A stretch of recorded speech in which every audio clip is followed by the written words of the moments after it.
স্বাগত বন্ধুরা, আমার নতুন channel discourse with Abdur Rahman. নতুন এই চ্যানেলে আজকে কি আলোচনা করা যায় সেটাই ভাবছি। প্রসঙ্গক্রমে অনেকে বলে যে আজকাল ছেলেমেয়েরা, আধুনিক প্রজন্মের ছেলেমেয়েরা পড়াশোনা থেকে দূরে সরে যাচ্ছে। এই বিষয়ে একটু আলোকপাত করা যাক। ছেলেবেলাতে যখন আমরা খুব ছোট ছিলাম, তখন আমাদের বাবা মাদের মুখে প্রায় শুনতাম, লেখাপড়া করে যেই গাড়ি ঘোড়া চড়ে সেই, লেখাপড়া যেই জানে সব লোকে তারে মানে। তো এই কথাগুলো তখন একটা আকর্ষণ করতো ছোটবেলাতেই, যে লেখাপড়া করে যেই গাড়ি ঘোড়া চড়ে সে। সাধারণ মানুষ তখন তো গরুর গাড়িতে চলতো হাঁটা পথে, আর যারা খুব পয়সাওয়ালা মানুষ তারা ঘোড়া রাখতো। আর অনেক ভদ্রলোকের বাড়ির বউরা পালকি করে যেত। কাজে কাজেই তখন একটা আকর্ষণ ছিল যে লেখাপড়া শিখলে একটা ভালো রোজগার হবে, মানুষ হবে। আর এই মানুষ হওয়া মানে হচ্ছে যে রোজগার করা, প্রাথমিকভাবে। একটু মদ্দা কথাই, সবটাই যে সত্যি তা না। লেখাপড়া শিখে তো মানুষ হয়, কিন্তু বেশিরভাগ ক্ষেত্রে সাধারণ মানুষের মনে হতো যে লেখাপড়া শিখলে একটু চোখ মুখ ফুটবে। আর এই চোখ মুখ ফোটা মানেই হচ্ছে আর্থিক সচ্ছলতা। আর আর্থিক সচ্ছলতা যদি হয়, তাহলে এই গরুর গাড়ি দূরে সরে যাবে। তখন গাড়ি ঘোড়া, আজকে হয়তো চার চাকা, বহু রকম ব্র্যান্ডের গাড়ি আজকে যারা চড়ছে, সে প্রশ্নটা আলাদা, কারা চড়ছে। কিন্তু এই যে লেখাপড়া শেখার প্রতি একটা আগ্রহ আনা, সেটা ছিল। তখন লেখাপড়ার লোক কম জেনেছে, তাও সবাই যে চাকরি হয়েছে তা কিন্তু হয়নি। না হলেও যারা লেখাপড়া জানতো পাড়াতে, তাদের প্রতি একটা শ্রদ্ধা ভক্তি, মানুষের মান্যতা অবশ্যই ছিল। সেই জায়গাটা কালের গতিতে ধীরে ধীরে পরিবর্তন ঘটেছে। আধুনিক প্রযুক্তি বিজ্ঞান মানুষকে নিয়ে গেছে স্বাচ্ছন্দ্যের একটা চরম শীর্ষে। আজকে আমরা কবিতা পাঠ করব, একটা ভালো কবির, হয়তো ঝিমঝিম করে বৃষ্টি হচ্ছে, যদি টিনের ছাদ হয়, সেই বৃষ্টি পড়ার মূর্ছনা আর আনন্দ, আর মন সেই বর্ষাকালের কবিতায় চলে যাওয়া। বিখ্যাত অনেক কবি আছেন, মানুষ পড়তেই পারে।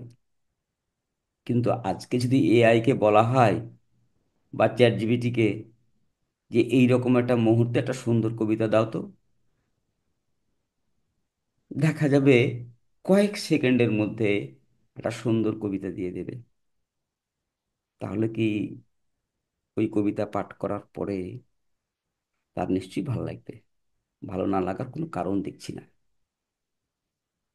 তাহলে সেই বিখ্যাত, যারা খেটে তার চিন্তা ভাবনার প্রকাশ করে একটা সুন্দর কবিতা রচনা করছেন, সেই রচনা আর এই মুহূর্তে পেয়ে যাওয়া এআই এর পাওয়া কবিতা, সে তো আনন্দ তো দিচ্ছে। তাহলে পড়ার জায়গাটা কিন্তু একটা পরিবর্তন ঘটছে বা ঘটে গেছে। এই জায়গাটা নিয়ে একটু বলা যাক। যে মদন মোহন তর্কালঙ্কারের সেই কথাটা, যে ছেলেবেলা যেটা শুনতাম, লেখাপড়া করে যেই গাড়ি ঘোড়া চড়ে সেই, আর সেই জায়গা থেকে একটা জিনিস মনে হয়েছে, যে এই কবিতার বা ছড়ার মূল বিষয়টি ছিল একাডেমিক। একাডেমিক শিক্ষা থেকে একাডেমিক শিক্ষা নেওয়ার কথাটাই বেশি করে যেন মনে হতো। তাহলে কি একাডেমিক শিক্ষাটা আজকের দিনে লঘু হয়েছে না উন্নত হয়েছে? অবশ্যই উন্নত হয়েছে। আজকের ছেলেমেয়েরা গবেষণা গবেষণা করছে, ডাক্তার, ইঞ্জিনিয়ার, বিশাল বিশাল জায়গায় পৌঁছাচ্ছে। তাহলে একাডেমিক স্তরে যে মান অনেক বৃদ্ধি পেয়েছে। হয়তো একটা ঘটনা, এটাও বাস্তব, যে সবাই লেখাপড়া শিখে কর্মসংস্থানের সুযোগ পাচ্ছে না। সেও বিভিন্ন কারণ আছে। বিশেষ করে সরকারি ব্যবস্থা তো একটা অবশ্যই, সরকারি নীতি, কলা কৌশল, যে উদ্ভাবনা, যে উদ্ভাবনার মধ্য দিয়ে নতুন কর্মসংস্থানের ব্যবস্থা করা, সেই জায়গাটা নিশ্চয়ই অভাব আছে।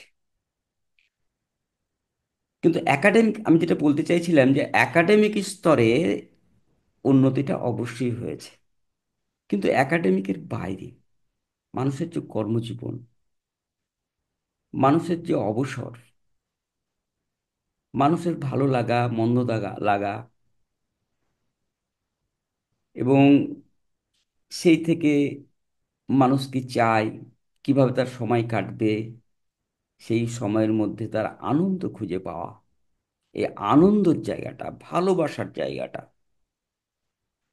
তো লেখাপড়ার মধ্য দিয়ে আমরা পাই, এতে কোনো সন্দেহ নেই। একটা ভালো সিনেমা দেখছি, সেখানেও আনন্দ পাই। একটা ভালো গান শুনছি, আনন্দ পাই। সেগুলো তো সবগুলোই আমাদের ভালোবাসার জায়গা। তাহলে আজকের যারা লেখক, কবি, সাহিত্যিক যারা আছেন, তারা তো ভালো লিখছেন, সেখান থেকে আনন্দ পাওয়া যাবে না? অবশ্যই পাওয়া যাবে। কিন্তু এই যে জায়গাটা, পড়ার যে জায়গাটা, যে সময়, যে সময়টা বার করা দরকার, যে সময়ের পড়ার অভ্যাসের মধ্য দিয়ে একটা নেশা, একটা আনন্দের জায়গা খুঁজে পাওয়া, সেই জায়গাটায় একটা ঘাটতি। সেই ঘাটতিটা তৈরি করেছে আধুনিক প্রযুক্তি, আধুনিক প্রযুক্তি বিজ্ঞান। খুব কম লেখাপড়া জানা ছেলে মেয়েদের দিন আমরা দেখেছি একটা সময়ে লাইব্রেরি থেকে, পাড়ার লাইব্রেরি থেকে বই এনেছে, পড়েছে। এবং বেশিরভাগ ক্ষেত্রে দেখা যেত যে লাইব্রেরিতে গেলে শরৎচন্দ্র চট্টোপাধ্যায়ের লেখা বইগুলো ঠিক মতো পাওয়া যাচ্ছে না, কোনো না কোনো পাঠকের হাতে আছে। পরবর্তী সময়ে সত্যজিৎ রায়ও এই জায়গাটা তৈরি করেছিলেন। তাছাড়া সমরেশ বসু, সমরেশ মজুমদার থেকে শঙ্কর, এদের লেখাও তো যথেষ্ট গুরুত্ব পেয়েছে পাঠকের কাছে।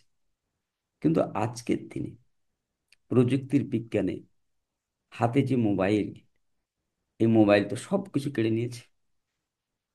কেড়ে নিয়েছে বলতে অধিকার করেছে। আমরা যা চাই সেটাই আমরা পাচ্ছি, এত সহজে, এত অল্প সময়ে। সেই জায়গাটার জন্যই হয়তো আজকে এই বই পড়ার, পড়ে যে আনন্দ পাওয়া, সেটার একটু ঘাটতি পড়েছে, এতে কোনো সন্দেহ নেই। কারণ মোবাইল থেকে একটা রিল ভিডিও কত সহজে আনন্দ পাচ্ছে, এমনভাবে তৈরি হচ্ছে যে শুধু আনন্দ দেওয়ার জন্য বহু রকম বহুভাবে। আবার কেউ সিরিয়াস পাঠক ইন্টারনেটের মাধ্যমেও তো পড়াশোনা করছেন, গবেষক যারা আছেন বা যারা জানার আগ্রহে পড়েন কিংবা কৌতূহলী, তাদের কৌতূহলও তো নিবারণ করছে আজকের এই গুগল, ইন্টারনেট ব্যবস্থা। সেটাও তো পড়া। তাহলে পড়ার দুটো দিয়ে, একটা বই পড়েও হতে পারে সরাসরি, অথবা সেই বইটাও আমি ইন্টারনেটের মাধ্যমেও পড়তে পারি। সে যেভাবে হোক না কেন, পড়া তো হচ্ছে। কিন্তু এই জায়গাটাতে আমরা খুব লক্ষ্য করছি যে পড়ার যে অভ্যেস, এটা কিছুটা কমেছে। কেন কমলো? আধুনিক প্রযুক্তি শুধু কারণ? আরো একটা কারণ আছে। বিগত 10-15 বছর থেকে স্কুলের ছেলেমেয়েরা পড়ে, আমরা অভিজ্ঞতায় দেখেছি যে একটা ক্লাসে 40 50 60 জন যদি ছাত্রছাত্রী থাকে, তো কয়েকজন মাত্র পড়াশোনা করে, উত্তর দেয়, ঠিক মতো বোঝে, বাকিগুলো পড়তে চায় না। পড়ানোর সময় তারা শোনে, কেউ পাশে গল্পও করে, আবার শোনার ভানও করে। পরীক্ষায় নো ডিটেনশন পলিসি, যার ফলে পড়ার অভ্যেসটাই অনেকটাই নষ্ট হয়ে গেছে। শুধু কি স্কুলে, এমনকি কলেজেও যে পড়ার পদ্ধতি, সিলেবাস ইত্যাদি এসছে, তাতে ওই রকমই একটা ব্যাপার হয়েছে। আমি একটি মেয়েকে পড়িয়েছিলাম, মানে পড়িয়েছিলাম বলতে সে এসেছিল, খুব রিকোয়েস্ট করলো, আলিয়া ইউনিভার্সিটির ছাত্রী, বলে স্যার একটা নতুন বই উপন্যাস, একটা প্রজেক্ট করে দিতে হবে। যাই হোক, ওকে সে কাজটা তার চাহিদা মতো করে দিলাম। ওকে যখন জিজ্ঞেস করছি যে তুই শরৎচন্দ্রের এই বইটা পড়েছিস, বঙ্কিমচন্দ্রের এই বইটা পড়েছিস, রবীন্দ্রনাথ ঠাকুরের এই বইটা পড়েছিস, বাংলায় সে এম.এ পড়ছে, তো বলে স্যার কিছু জিজ্ঞেস করেন না, আমি পড়িনি। তাহলে তুই পরে চাকরি করবি কি করে? এসএসসি পরীক্ষায় বসবি তখন কি করবে? তখন আবার স্যার পড়বো। আমি জিজ্ঞেস করলাম যে পরে যখন এলো, কেমন নম্বর পেয়েছিস? তো বলে স্যার 50-এর মধ্যে 48 49 করে পেয়েছি। এই যে অবস্থাটা,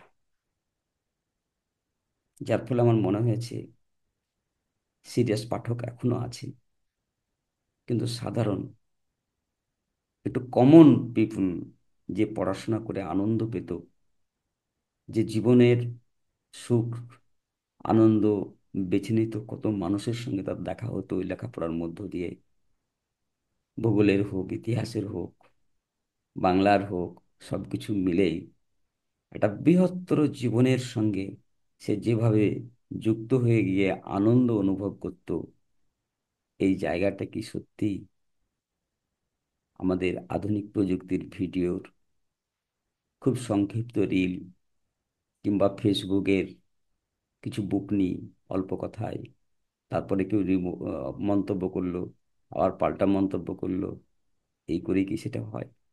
ধন্যবাদ, আজকে থাক।